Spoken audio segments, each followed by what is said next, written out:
ko'rganimdagi natija shunaqa chiqdi. Shu sababdan maf'ulun bihi mavzusiga to'xtalamiz. Xo'p, orada ovoz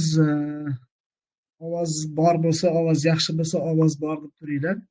Men kim oxirigacha turadi? Bitta odamga ruxsat berib qo'yaman. O'zimiz o'quvchimiz Gulshana, shu yerdamisiz? Sizga ochdim. Mabodo orada ovozim yo'qolib qolsa, ovoz yo'qolib qoldi deb bitta menga aloqaga chiqasiz, xo'pmi? Gulshana, sizga ochib qo'ydim. Xo'p, ustod. Bo'ldi, hozircha yaxshi? Ha, yaxshi. Bo'ldi, demak boshlaylik. Ekranni ulashyapman sizlarga.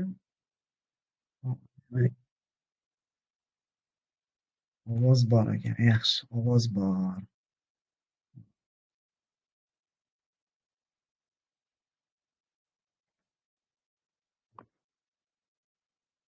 Xo'p, demak, bismillah. Al-maf'ulu bihi. Al-maf'ulu bihi. Maf'ulun bihi o'zbek tilidagi tarjimada buni o'zbek tilidagi arab tilini tushuntirish kitoblarida, ya'ni arab tiliga xoslangan kitoblarda bu atamani to'ldiruvchi deb tarjima qilingan. To'ldiruvchi. Maf'ulun bihi arabiy nahviy kitoblardagi istilohi qanaqa desa, maf'ulun bihi bu ism mansub وقع عليه الفعل. اسم منصوب وقع عليه الفعل. عليه فعل الفاعل deb ham aytiladi. Demak, birinchi narsa nima ekan desa, maf'ulun bihi bu ism ekan. Ism, fe'l emas yoki harf emas, ism. Va u mansub ekan. Doim maf'ulun bihi mansub bo'ladi. Marfu' bo'lmas ekan va majrur ham bo'lmas ekan. Ismda bilamiz 3 ta holat bor. Ismlar marfu' bo'ladi, ya'ni Zaydun majrur bo'ladi, Zaydin mansub bo'ladi, Zaydan. Va fe'llar marfu' bo'ladi, mansub bo'ladi, ammo majrur bo'lmaydi-da, majzum bo'ladi. Demak, ismda asosiy o'sha i'rob o'rinlari 3 ta: marfu' bosh kelishik, majrur qalatqich kelishiga va mansub tushum kelishiga. Demak, maf'ulun bihi bu mansub bo'lgan ism ekan. Doim tushum kelishigida kelar ekan. Va waqa'a alayhi al-fi'l degani ish harakat uning ustida sodir bo'lgan so'z ekan. Ish harakat uning ustida sodir bo'lgan mansub holatdagi, ya'ni tushum kelishigidagi ism. Buni qanaqa tushunamiz? Va ba'zi kitoblarda fi'lul fa'il deyiladi, ya'ni foilning fe'li uning ustida sodir bo'lgan mansub holatdagi, ya'ni tushum kelishigidagi ismdir deb aytiladi. Ya'ni bu degani u xoh bo'lishli gap bo'lsin, xoh bo'lishsiz gap bo'lsin, xoh buyruq bo'lsin, farqi yo'q. Mozi, muzori farqi yo'q. Ya'ni ish harakat bormi va u qaysi narsani ustida sodir bo'layotgan bo'lsa, ana o'sha maf'ulun bihi bo'ladi. Misollar: qata'a al-jazzaru al-lahma. Qata'a al-jazzaru al-lahm. Qata'a kesmoq, al-jazzar qassob, al-lahm go'sht. Demak, tarjimasi qassob go'shtni kesdi. Qassob go'shtni kesdi. Endi bu yerda qata'a bu fe'l. Fe'l. O'tgan zamon fe'li. Al-jazzar fa'il. Foil doim esinglarda bo'lsin. Foil asli marfu' bo'lishligi. Ya'ni foil odatda marfu' bo'ladi. Odatda emas, doimo. Endi odatda deganim ba'zi holatlarda aniq bitta so'z holatida foillar keladi. Ba'zan boshqa holatda, ya'ni masdar muavvalga o'xshagan aniq ko'rinishdagi bo'lmagan foillar ham kelib qoladi. O'shaning uchun men odatda deyapman. Demak, foilni asli marfu' ekanligi. Endi mana bu al-lahm maf'ulun bihi. Sariqda qilib qo'yganimiz ham sababi alohida ko'rsatyapmiz. maf'ulun bihi demak tarjimasi nima desa, ya'ni mana bu qassobning kesish amaliyoti jarayoni nimani ustida sodir bo'ldi? Nima kesildi? Go'sht kesildi. Demak, maf'ulun bihini gapda shu savol bilan ham topsangiz bo'ladi. Nima kesildi? Ya'ni fe'l bilan savol berasiz. Yoki o'qituvchi o'quvchini maqtadi. Kim maqtaldi? O'quvchi maqtaldi. Bu o'quvchi maf'ulun bihi. yoki sharibal waladu al-asira. Sharibal waladu al-asir. Bola sharbat ichdi. Sharbat ya'ni nima ichildi? Nima ichildi deb savol bersangiz, sharbat degan javob keladimi? Bo'ldi, u maf'ulun bihi. Demak, ish harakat uni ustida sodir bo'ladigan so'z maf'ulun bihi bo'lar ekan va ism al-lahm ism fe'limiz shu sababdan mana alif lam olyapti. Ya'ni ismni o'ziga xos bo'lgan o'ziga xosliklardan biri alif lam olishligi. Qaysi so'z alif lam olsa, bilingki u ism. Demak, bu ism ekan. Xo'p, mansubmi? Oxirida fatha kelyapti. Demak, nasbning asosiy alomati bu fatha. Ya'ni fatha desa bo'ldi, sizga mansub xayolingizga kelishi kerak. Domma bo'lsa, demak sizga marfu xayolingizga kelishi kerak. Kasra bo'lsa, majrur xayolingizga kelishi kerak. Bular asli alomatlar. Al-alamatul asliyatu lil halat. Demak, mana bu holatlarning asosiy alomatlari mana shu 3 ta harakatlar. Demak, nasb, ya'ni mansub holatni tushum kelishigini asosiy alomati, belgisi fatha ekan. Demak, ism mansub, endi waqa alayhi al-fi'l. Mana bu qata'a degan fe'l buni ustida sodir bo'lyapti. Tushundingizmi? O'zbek tilida ham topib olish oson. Ya'ni o'zbek tilida odatda fe'llar ikki xil bo'ladi. O'timli fe'l bo'ladi, o'timsiz fe'l bo'ladi. Ya'ni o'timli fe'l deganda kimni, nimani so'rog'iga javob bo'ladigan so'z bilan aloqaga kirisha oladigan so'zni fe'llar o'timli fe'l bo'ladi. Masalan, qassob nimani kesdi? Nimani degan savol bera olyapsizmi? Demak, bu o'timli fe'l bo'ladi, qata'a. Va odatda o'timli fe'llar to'ldiruvchini o'ziga talab qiladi, vositasiz to'ldiruvchini. Tushunarli ham. O'timli nima degani o'zi desa, o'tuvchi. Ya'ni arab tilidagi fi'lul mutaaddin, fi'lul lazim degan fe'llar bor. Ya'ni mutaaddin degani o'tuvchi degani. Ya'ni maf'ulun bihiga hech qanday vositalarsiz, ya'ni harfi jarlarsiz bevosita o'tib keta oladi. Ba'zi fe'llar bor, masalan, zahaba, xaraja degan fe'llarga ila, min degan harfi jar qo'shishingiz kerak. Bu yerda harfi jar kerak emas. Hech qanday harfi jarsiz o'zi o'tib keta olsa, u o'timli fe'l bo'ladi. Demak, o'timli fe'l vositasiz to'ldiruvchini talab qilyaptimi? Ana o'sha to'ldiruvchi arab tilida maf'ulun bihi bo'ladi. Bildiga? Demak, ism ekan, mansub ekan va ish harakat uning ustida sodir bo'ldi. Yoki boshqa misol, akramtu zaydan. Akramtu zaydan. Endi hozir men maf'ulun bihini bildik, mansub holatdagi ism ekan. Endi maf'ulun bihini ko'rinishlari, qanaqa holatlarda so'zlar nasb holatda bo'ladi? Umuman maf'ulun bihini nasblik alomatlari qanaqa? Qanday ko'rinishlarda mansub holatda bo'ladi? Hammasi fathada bo'ladimi? Mana bu al-lahmaga o'xshab yoki zaydanga o'xshab doim fathada bo'ladimi? Desa, unaqa emas. Istiqnoli holatlari ham bor. Ya'ni asosiy alomatlar emas, balki far'iy, qo'shimcha alomatlar bilan ham nasb bo'ladigan so'zlar bor. Endi o'shalarni ko'rib chiqamiz. Demak, endi siz hozir shu joygacha gapdan maf'ulun bihini topa olishingiz kerak. Qanaqa topishni bildingiz? Savol berib ko'rasiz. Savollarni oxirida bu savol yozaverasizlar, men chalg'imayman.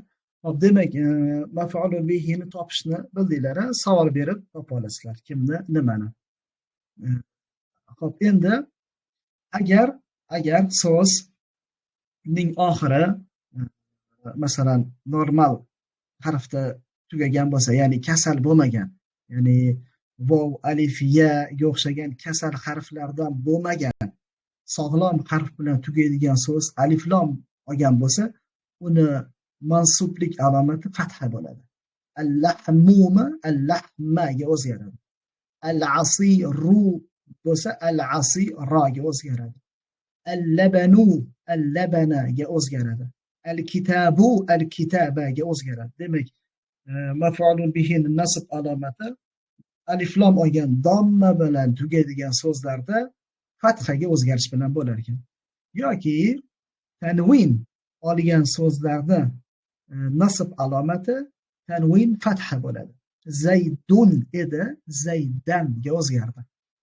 Kitabun kitaban, Muhammadun muhammadan, asirun asiran, baytun baytan.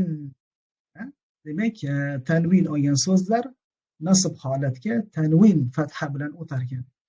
Akramtu zaydan, zaydni izzat ikromini qildim, zaydni mehmon qildim desak ham bo'ladi. Xo'p, endi ikkilik so'zlar. Ikkilik so'zlar. Mana alif lam oldi, yaxshi, lekin bu domma bilan tugamaganda. Agar alif lam olib domma bilan tugaganda edi, biz uni fathaga o'zgartirib nasb holatga solardik. Ar-rajula bo'lardi agar. Ar-rajulu bo'lsa ar-rajula bo'lardi. Endi bu yerda boshqacha. Ya'ni bu ikkilik so'z. Ikkilik so'zlarning nasb holati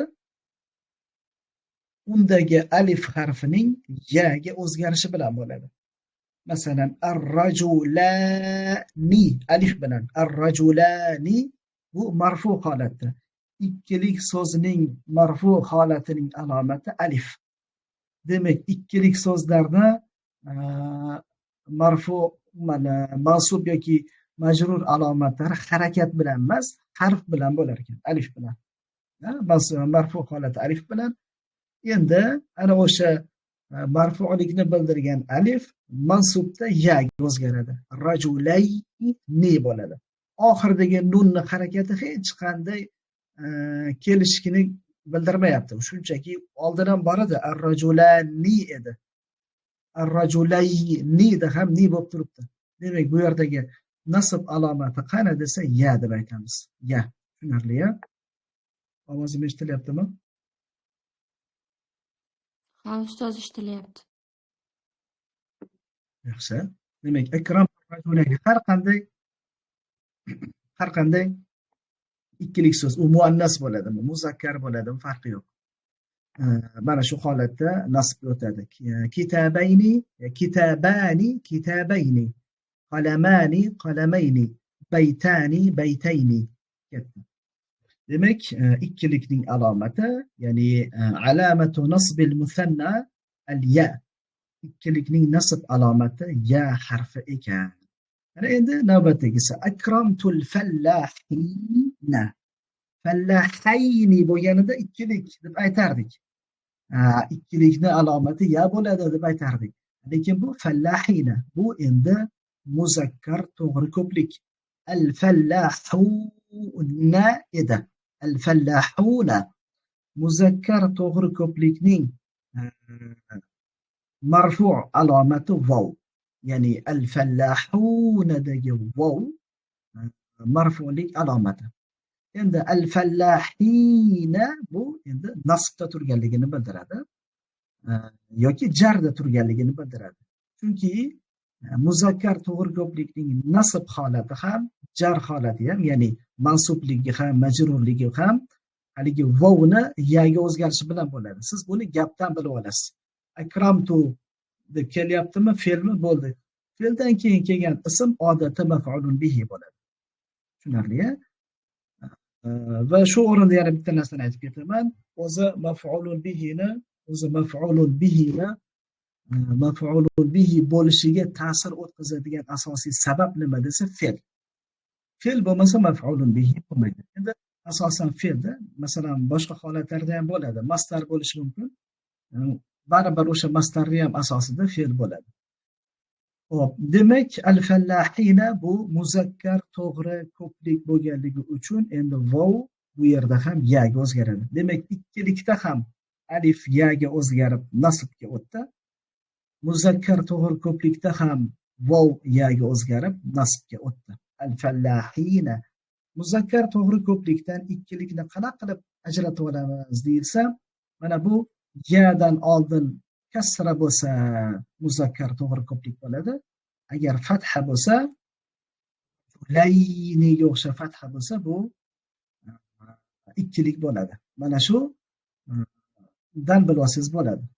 Va odatda ikkilik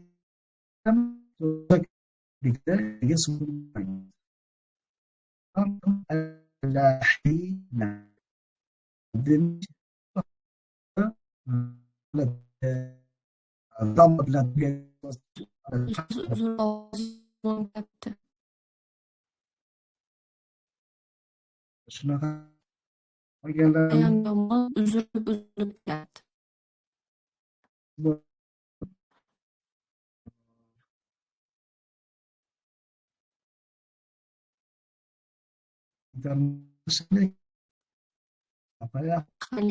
Hali shunaqa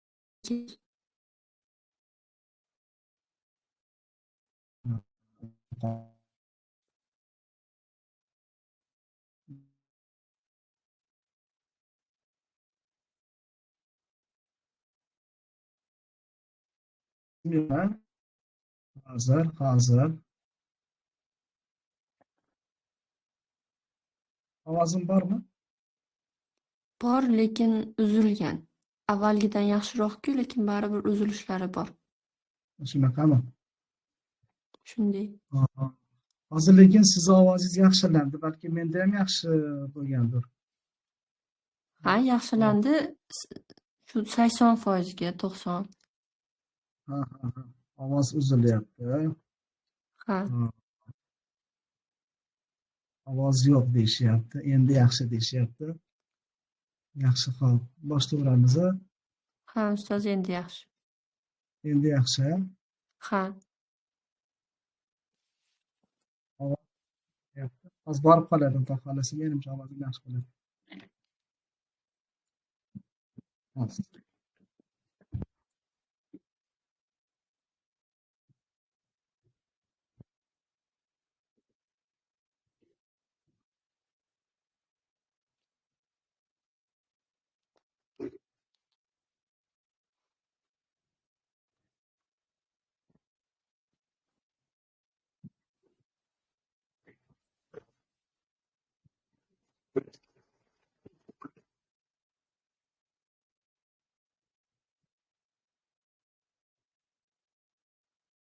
Hop. Yaxshi ovozim. Hop, demak, Akramtul Fallahiyna buni tushuntirdim. Navbatdagisi Akramtul Mumarridati. Akramtul Mumarridati. Bu yerda endi muannas to'g'ri ko'plikning nasb holati qanaqa bo'ladi deyilyapti. Muannas to'g'ri ko'plikning nasb holati o'ziga xos, faqat muannasga xos bo'lgan ko'rinishda, ya'ni kasra bilan bo'ladi. Kasra bilan. Faqatgina muannas to'g'ri ko'plikda shunaqa. O'zi aslida aytishingiz mumkin alif lam bilan kelyapti. Hop, oxiri ham al-mumarridatu bilan tugaydi. Haligi birinchi so'zga o'xshab buni ham nasb holati fatha bilan bo'lmaydimi? Misol uchun al-mumarrida ta bo'lmaydimi deyilsa, unaqa emas. Faqat muannas to'g'ri ko'plikning ovoz yaxshi emas deyishyapti. Faqatgina muannas to'g'ri ko'plikning nasb holati kasra bilan bo'ladi. Ovozim bormi? Ovozingiz bor, faqat orada pasayib qolyapti.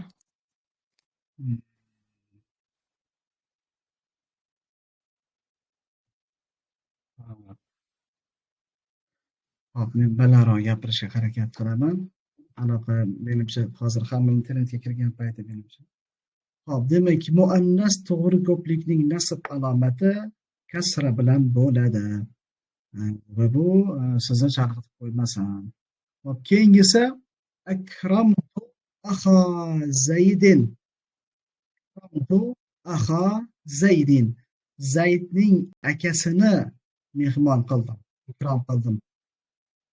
Bu yerda mana bu ahun so'zi arab tilida 5 ta ism qoidasi bor, al-asmaul khamsa. ya'ni 5 ta ism agar izofaning muzofi bo'lib keladigan bo'lsa, ularning marfu holati vov bilan bo'ladi, mansub holati alif bilan bo'ladi, majrur holati ya bilan bo'ladi. Masalan, Zaydning akasi bo'lsa, ahu Zaydin vov bilan bo'ladi. Zaydning akasining bo'lsa, ahi Zaydin bo'ladi ya bilan.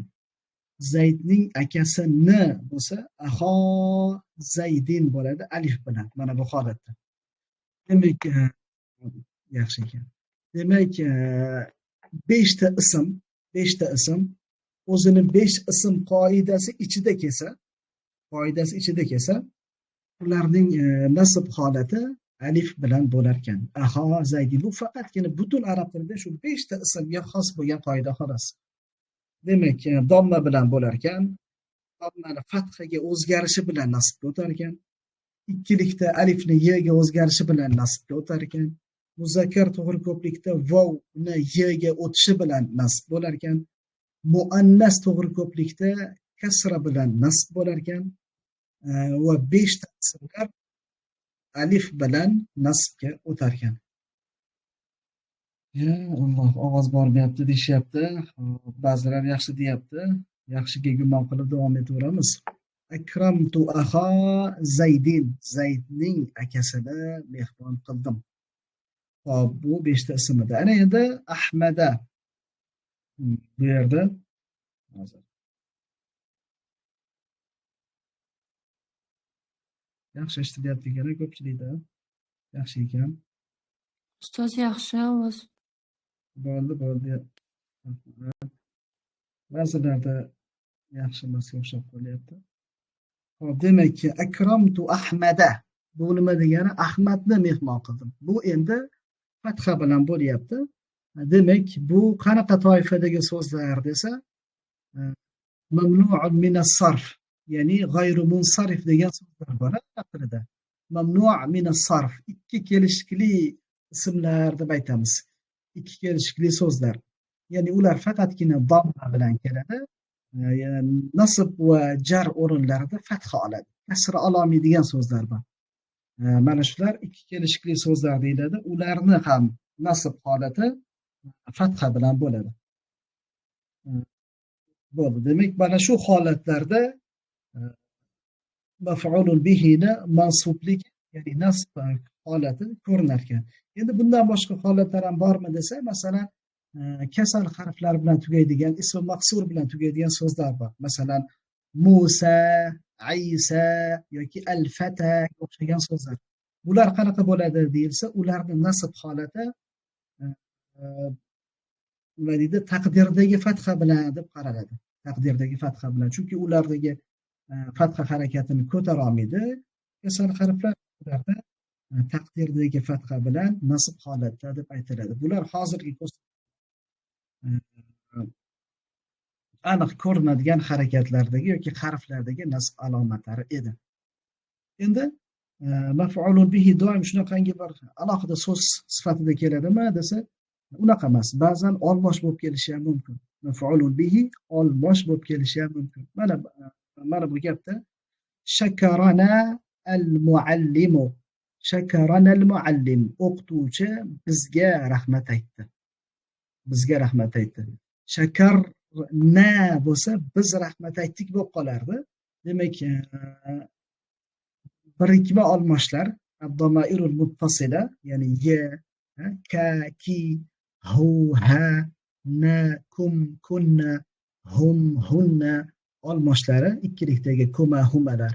Mana bu olmoshlar birikma olmoshlar hisoblanadi. Ular bir vaqtda o'zida ismlarga ham qo'shila oladi, fe'llarga ham qo'shilishi mumkin va harflarga ham qo'shila oladi. Universal harflarda ular. Agar ismlarga qo'shilsa, masalan, kitabun degan so'zga qo'shmoqchi bo'lsangiz, u mudofun ilayhi bo'ladi. Agar fe'llarga qo'shilsa, o'sha damir muttasillar fe'llarga qo'shilsa, maf'ulun bihi bo'lib ketadi. Maf'ulun bihi. Mana bu yerda ham shakara fe'liga na olmoshi qo'shildi va maf'ulun bihi bo'ldi. Masalan, menga rahmat aytdi bo'lsa, menga. Men oxirida aytaydi, senga rahmat aytdi bo'lsa shakara ka bo'ladi. Muannasga aytsangiz o'sha gapingizni shakara ki bo'ladi. Agar unga rahmat aytdi bo'lsa shakara hu bo'ladi. Muannas bo'lsa shakara ha bo'ladi. Bizga bo'lsa mana bu holatda shakara na. Sizlarga bo'lsa shakara kum. Muannas bo'lsa shakara hunna. Ularga bo'lsa shakara hum. Muannas bo'lsa shakara hunna. Siz ikkingizga shakara huma, u ikkisiga shakara huma. Agar menga bo'lsa shakara ye qo'shishimiz kerak, lekin ye o'zidan oldingina harakatini kasra bo'lishini talab qiladi.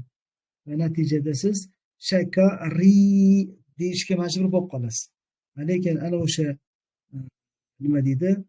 Zaruratni, ya'ni yana talabini amalga oshirish va shakarani, ya'ni o'tgan zamon fe'lini o'sha mabni alal fatha, ya'ni fathada mabniligini saqlab qolish uchun nun harfi yordamga keladi. Nunul viqoya deyiladi. Natijada shakara ni bo'ladi, ya'ni menga rahmat aytdi. Tushunarli? Demak, mana bu holatda olmosh ham agar domir muttasil fe'lga qo'shilsa, u nima deydi? Maf'ulun bihi bo'lar ekan. Domir muttasil deganda men aynan haligi ismlarga qo'shilish mumkin bo'lganlarni aytyapman. Xo'p, demak, olmosh ko'rinishdagi maf'ulun bihi ham bor ekan.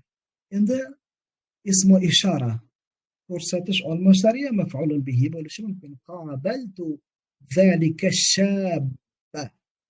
O'sha yigitni uchratib qoldim. Bu yerda maf'ulun bihi qana desa, o'z aslida qabala bu fe'l. Mana bu tu fa'il bo'ladi. Zalika maf'ulun bihi bo'ladi. Men o'shani uchratib qoldim demoqchida. U o'sha degan so'zi aslida nimaligi? Mana bu ashab, bu zalikaga ergashib kelayotgan so'z. Bu maf'ulun bihi emas. Ma'no jihatidan agar shuni birinchi ana shu yerda maf'ulun bihi desa ashabba fathada turibdi. Yigitni ko'rdim. Bo'ldi, mana shu ashabba maf'ulun bihi deb aytadi ko'pchilik.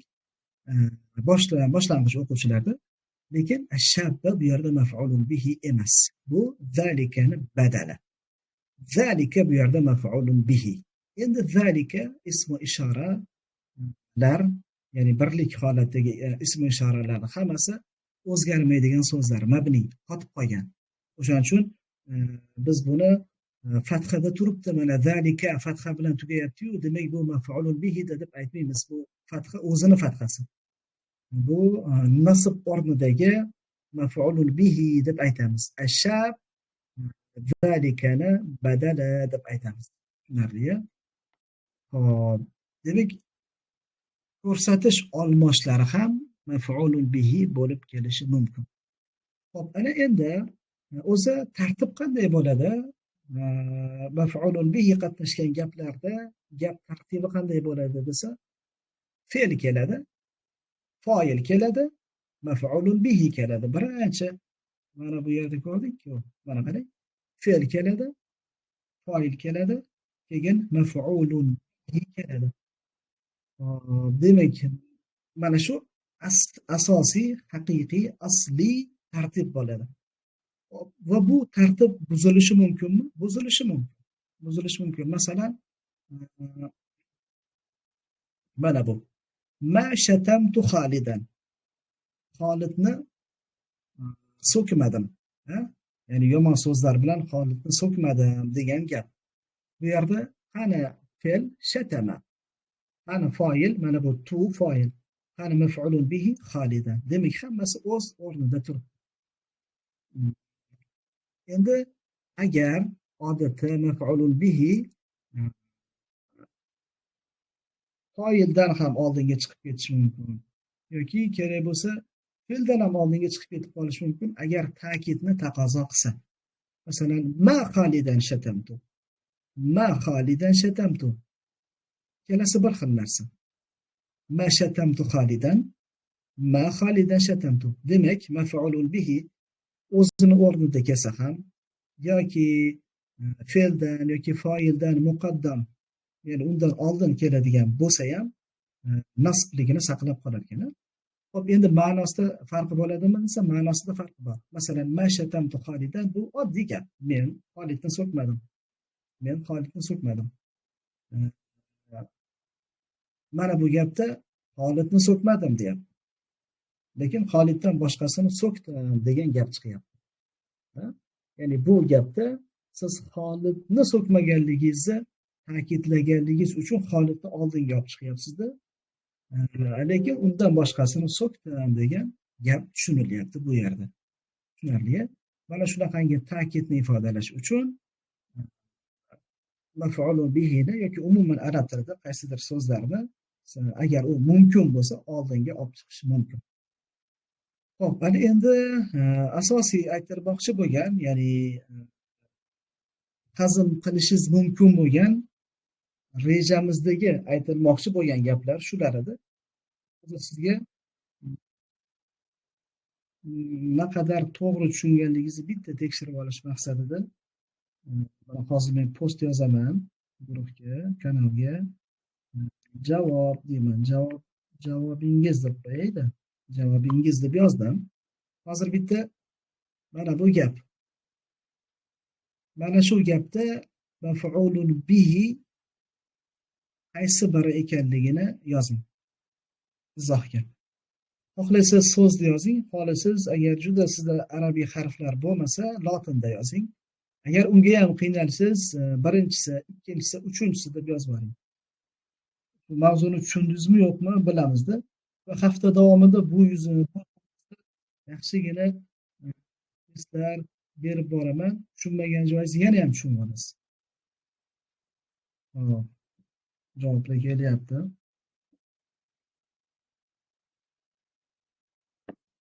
Hop. Javoblar qani? Yaxshi yozishyapti.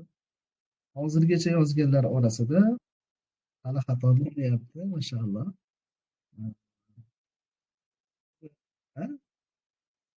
Bu qadar qiyin emas. Yozib olinglar, yana ozgina kutaylik. Kimlardir yozyapti-da. Demak, maf'ulun bihi nima ekan desa, bu ism ekan, yaxshi. Mansub ism ekan, yaxshi. Ish harakat uni ustida sodir bo'lgan ekan, yaxshi. Mana bu gapning tarjimasi nima? Qira'at. Kitob. O'qidi. Haligi birinchi topish usuli bilan savol berib ko'ring-da. Nima o'qildi desangiz, talaba o'qildi degan javob kelsa, talaba maf'ulun bihi bo'ladi. Kitob o'qildi degan javob kelsa, al-kitob maf'ulun bo'ladi. Demak, to'g'ri javob al-kitob edi. Demak, kitob o'qildi. Demak, kitob bu yerda maf'ulun bihi. Agar shu al-kitobning harakatini men qo'ydim mayli. Qo'ymasam nima bo'lardi? O'zi umuman grammatik nahviy qoidalar nimaga o'rganiladi desa, harakatlarni to'g'ri qo'yish uchun o'rganiladi. An-nahv ya'ni tomon degani. Tomon, o'xshash degani. Ya'ni men bu so'zlarni, bu gaplarni arablariga o'xshab o'qiyman, arablar singari o'qiyman degan ma'nosi bor nahvni. Demak, siz qaysi holatda marfu qilib o'qiysiz, qaysi holatda mansub qilib o'qishingizni aynan shu qoidalarni o'rgangandan keyin o'qiyapsiz. Demak, mutolaa qanaqa chiqadi, qachon i'robsiz kitoblarni ham o'qiy olaman desa, mana shu qoidalarni o'rganish kerak. Hozir siz ancha-muncha so'zlarni o'qiy oladigan bo'ldingiz. Agar mavzuni yaxshi tushungan bo'lsangiz. Demak, sizda endi so'zni tarjimasi bo'lsa, o'qimoq. Yaxshi. Talib talaba. Hop, kitob. Kitob talabani o'qidi. Bo'lmaydi-yu. Demak, talaba kitobni o'qidi. Demak, kitob maf'ulun bihi ekanda. Maf'ulun bihi bo'lsa mansub bo'ladi. Al-kitabu bo'lsa al-kitab ba'ga o'zgaradi deysizda, buni bittada qo'yib ketaverasiz harakatini. Endi at-talib nima bo'ladi desa, at-talib kim u desa, foil deysiz, ish harakatda bajaryapti. Ana darsda aytiladi, bu foil marfu' bo'ladi doim. Demak, juda yaxshi. Qara'achi. Qara'a bu o'tgan zamon fe'li, fe'li mozi. Fe'li mozi qanaqa bo'ladi? Mabni bo'ladi. Nimada mabni bo'ladi? Fathada bo'ladi. Agar u uchinchi shaxs g'oyib mufrad bo'lsa, demak qara'a ekanda, deysiz qara at-talibul kitaba. Tamam. Xuddi shunday sizdagi grammatik bazalar yig'ilib har bitta so'zga o'zini qoidasini qo'yib, harakatini qo'yib beraveradi. Va bu mahoratingiz, tajribangiz ortgani sari bu narsa sizga osonlashib, tezlashib boraveradi. Navbatdagi gap qani, buni ham bitta maf'ulun bihisini topinglarchi. Maşallah.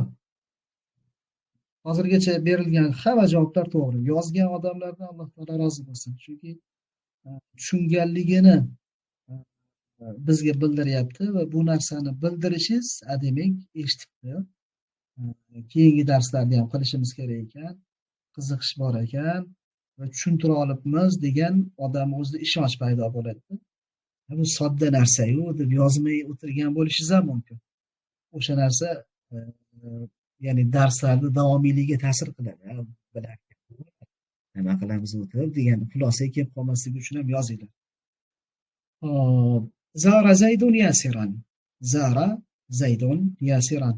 Men bu safarga mana bu mashqlarda harakatlarni qo'yib qo'ydim. Sizlarga bir keyingilarda yoki hafta davomida bo'ladigan topshiriqlarni kundan kunga qiyinlashtirib boraman. Demak, ertangi topshiriqlar sodda bo'ladi, sekin-sekin qiyinlashib boradi va oxirida, ya'ni keyingi darsimizdan bir kun oldin katta bitta test qilib qo'yamiz. Yana ham mustahkamlab olasiz. Ko'pincha darsdagi ma'lumotlarda, ya'ni darsda olmagan ma'lumotlaringizni odatda boshqalardan olasiz. Ko'pincha. Hop, Yasiran, maşallah. Maşallah. Yasiran. Hammada to'g'ri javob. Qoyilman. Alloh taolo. Demak, Zara ziyorat. Zayd. Yasir bir odam ismi. Demak, Zayd Yasirni ziyorat qildi. Degan gap bo'lsa, kim ziyorat qildi? Siz Yasir ziyorat qildi. Demak, Yasir bu yerda maf'ulun bihi mansub. Tushunarli? Hop, endi shu o'rinda bitta narsa esimga tushib qoldi-da. O'zi fe'l, fa'il, maf'ulun bihi degan tartib shartmi? Ba'zi o'rinlarda shart bo'lib qoladi. Ba'zi o'rinlarda. Masalan, agar fa'il ham, maf'ulun bihi ham nima deydi? Maqsur, ismun maqsur, ya'ni alif maqsurali ism bo'lib qolsa, bilolmay qolasiz kimni ziyorat qilganini. Masalan, hozir men shu yerda Wordga o'tayda, sizlarga yozib ko'rsatib beraman. Ya mashallah, Yasir kelyapti. Wordga o'tdim. Shu joyda men arabcha yozaman. Kattalashtirib olamiz.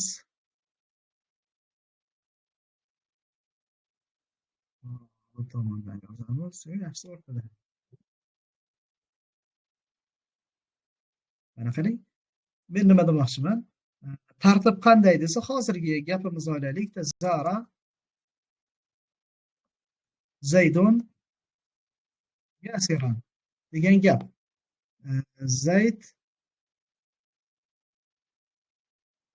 Zayd Yasirni ziyorat qildi degan gapimiz, to'g'rimi? Bu yerda ma'lum. Agar buni harakatlari bo'lmasa-chi? Baribir bilasiz. Chunki Zayd bu dommami? Kasrami? Fatha tanvinmi desa, fatha tanvin emasligi aniq. Chunki doim alif bilan keladi. Mana shu agar sizda savol bo'lsa, nimaga doim fatha tanvinga alif yoziladi desangiz, javobi shu. Harakatsiz kelgan so'zlarda uni mansub ekanligingizni bilib olish uchun. Demak, bu yoki domma tanvin bo'ladi, yoki kasra tanvin bo'ladi.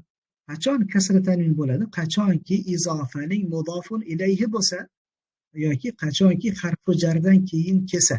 Bormi bu yerda izofa? Izofa yo'q. Bormi harfi jar? Yo'q. Bo'ldi. Demak, bu kasra tanvin emas.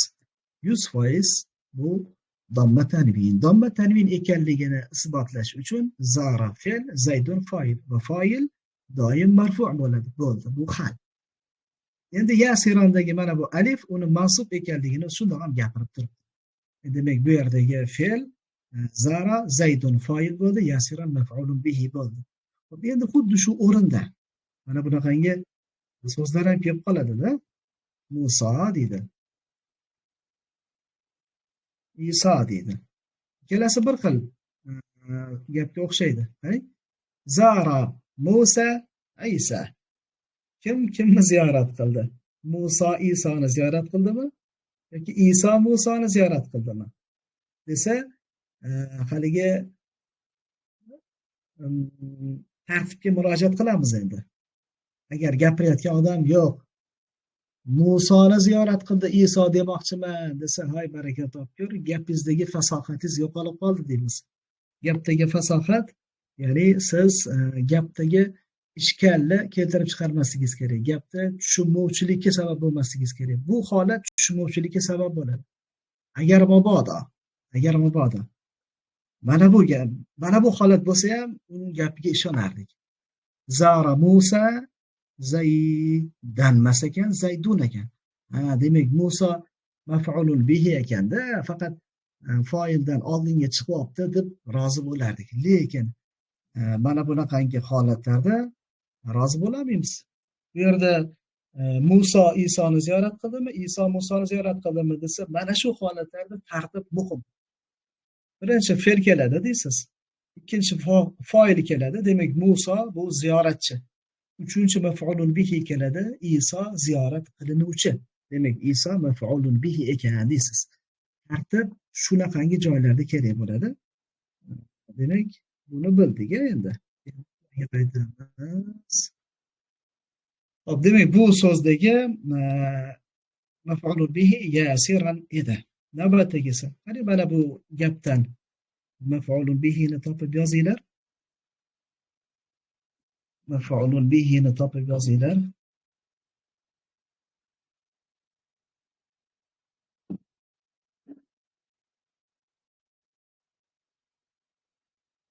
Hozircha kelmadi.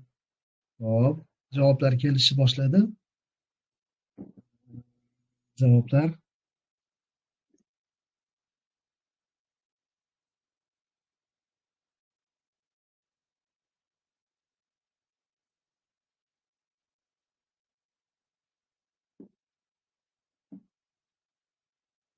Mahliyo binti Ruyiddin deb yozibdilar rasmlarda. Musoni ta'kidlab kelgan bo'lsa-chi, agar o'sha gapirayotgan odam men Musoni ta'kidlash uchun shunaqa gap gapirdim desa, rozi bo'laveramiz. Rozi bo'lib boshqa shart qilmaydi. Chunki zotan buzdimi, gapini ham o'tkazadi. O'shaning uchun sizni gapingiz to'g'ri deyiladi, lekin grammatik jihatdan, fasohat jihatidan Muso bu yerda foil bo'lishi kerak bo'ladi. Tushunarli-ya? Hop. Javob yaxshi. Javob kelyapti. Demak, hamma tushungan. Demak, ra'aytul muallimina fil madrasa. Ra'aytu ko'rdim al muallimin o'qituvchilar fi da. Demak, maktabda o'qituvchilarni ko'rdim. Yoki nima ko'rdim? O'qituvchilar ko'rildi, maktab ko'rildi. O'qituvchilar ko'rildi. Demak, maf'ulun bihi al muallimina. Lekin nasb holati qanday turibdi? Ya bilan. Nimaga? Chunki bu jamu muzakkar salim. To'g'ri, muzakkar ko'plik bo'lganligi uchun mansub bil ya bo'lyapti. Demak, bor ekan yana bitta. Ya'ni buni ham topinglar maf'ulun bihisini. Ko'pchilik muallimina deb yozdi. Mashaalloh. Zo'r. Hamma to'g'ri topdi deyarli. Bitta javobimizda madrasa bo'ldi. Yo'q, madrasa bo'lmaydi. Menimcha gapni tarjima qila olmagansiz. Tarjima qilganingizda bittada topardingiz. Madrasa maktab degani.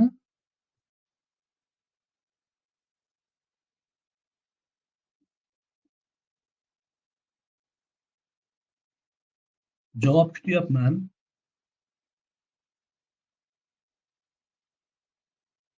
Lekin ko'pincha siz o'ylagan aynan o'sha so'z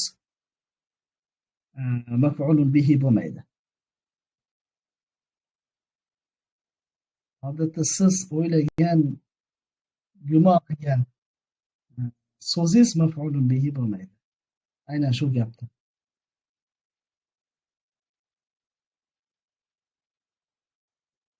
Hozircha to'g'ri javoblar qisman bor, ammo to'liq bittada ko'rmadim. Hozircha to'g'ri javobni bittada ko'rmadim.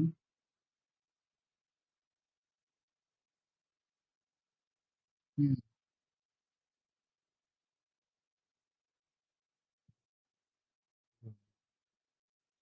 Men to'g'ri annasga qarab ketib qoldim. Annas emas.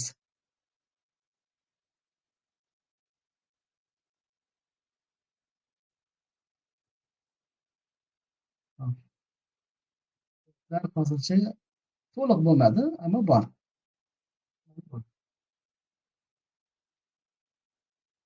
Ha, Abdurahmon xo'ja to'g'ri topdilar. Demak, bu yerda qarang, yahtarim hurmat qiladi. Nas insonlar, abaka sening onangni. Insonlar sening otangni hurmat qilishadi degan gap. Hop, yahtarimu fa'lun, fa'lun mudari'. Ha? الناس فاعل مرفوع بالضمة ضمة بلا مرفوع ضرب الناس أباك أبا مفعول به بالألف ألف بلان لأنه مثنى چونكي هو إكليك وهو مضاف وهو مضاف بالضرب ما نبو كائسة كائسة ضمير متصل والمش مبني على الفتح فتح ذا قد قيانسوس ك وفي محل جر مضاف إليه majrur o'rindagi mudofun ilayh bo'ladi. Demak, mana bu gapga maf'ulun bihi qani desa abaning o'zi. Ka qo'shilmaydi. Ka u boshqa so'z, mudofun ilayh bu. Tushunarli-a? Va ko'pchiligilar abaka deyishilarni shu savolni tuzgan ekanman-da. Demak, bu yerdagi to'ldiruvchi aba ekan, aba kadagi ka emas.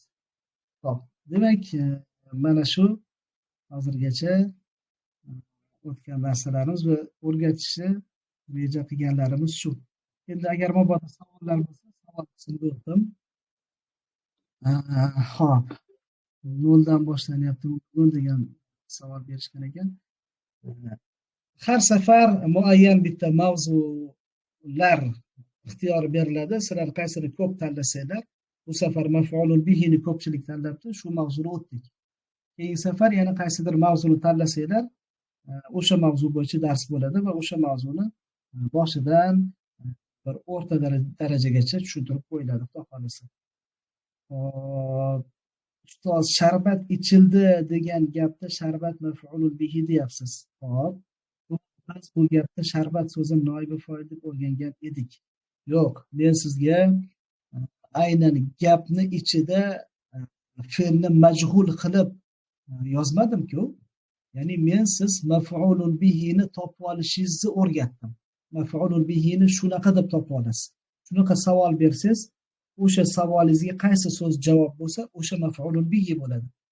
Zotan noibi foilning asli ham maf'ulun bihi edi. Faqat fe'l ma'lumdan majhulga o'tganligi uchun noibi foilga aylanib qoldi. Masalan, shariba al-waladu al-asira. Bola sharbat ichdi degan gap bo'lsa, agar shu shariba so'zini majhulga o'zgartirib shuriba qilsak, al-walad qoladi, shuriba al-asiru bo'lib qoladi. Maf'ulun bihi foilni o'rniga kelib noib foil bo'lib qoladi. Men u yerda faqatgina shunaqangi savol berib, maf'ulun bihini topib olishingizni o'rgatdim. Shunaqa usulda topib olsangiz bo'ladi. Demak, ovoz haqida yozilibdi. Ovoz savol yo'q ekan. Savol. Hop, bu nechinchi dars, qaysi darajaga o'tilyapti? Bu birinchi dars, maf'ulun bihini birinchi darsi. Bu ikkinchi darsimiz boshqa mavzuda bo'ladi. Umuman boshqa grammatik mavzuda bo'ladi. Uni sizlar tanlashinglarga ko'ra bo'ladi. Qaysi darajaga? Boshlang'ich darajadan shu o'rta darajagacha, taxminan bir darajagacha, B2 darajagacha o'rganasiz inshaalloh. Maf'ulun bihi hozir nega maf'ulun bihida ahmada lekin zaydda zaydan bo'lyapti? Chunki ahmadu bu o'zini asliy holati ahmadu edi. Ya'ni g'ayru munsarif so'zlarning toifasiga kiradi. Af'alu vaznidagi atoqli otlar mamnuun minas sarf bo'ladi va ular tanvin ololmaydi. Bittagina domma bilan tugaydi. Ahmadu yoki anvaru yoki masalan yana qanaqa so'zlar bor? Aynan shu vazndagilarni aytyapman-da. Mana sifatlar bor. Ahmaru, asfaru, shunga o'xshagan fa'lu vaznidagi atoqli otlar mamnuun minas sarf toifasiga kiradi va mamnuun minas sarfni nasb holati ham jar holati ham fatha bilan bo'ladi. Ahmada bo'ladi. Ularga, ya'ni tanvin ololmaydigan so'zlarga biz ham tanvinsiz shunchaki bitta harakat bilan holatga o'zgartiramiz. Ahmada. Hop, tanvin olmaydigan so'z Ahmadda yozishgan ekan mana. So'z keyingi darsda mu'arraf va mabniyni ham tushuntirib bering. Buni ham tanlovga qo'yaman. Agar tanlasanglar, o'sha darsni o'tamiz. Inshaalloh Alloh taolo davomli qilsin. Har safar qaysidir mavzuda haftalik darslar bo'ladi. Faqat o'sha gap darslar yozib olinmaydi. O'sha paytga kirib manfaatlanib olishingiz kerak va hafta davomida o'tilgan mavzular yana mustahkamlanib boriladi. Demak, savollar bo'lsa yozasizlar. Savollar bo'lmasa, la yujad sual. Tamam. Inshaalloh keyingi hafta ko'rishamiz. Salomat bo'linglar. Alloh taolo hammamizni ilmimizni ziyoda qilsin. Hop. Refleksiyani ko'chiramiz.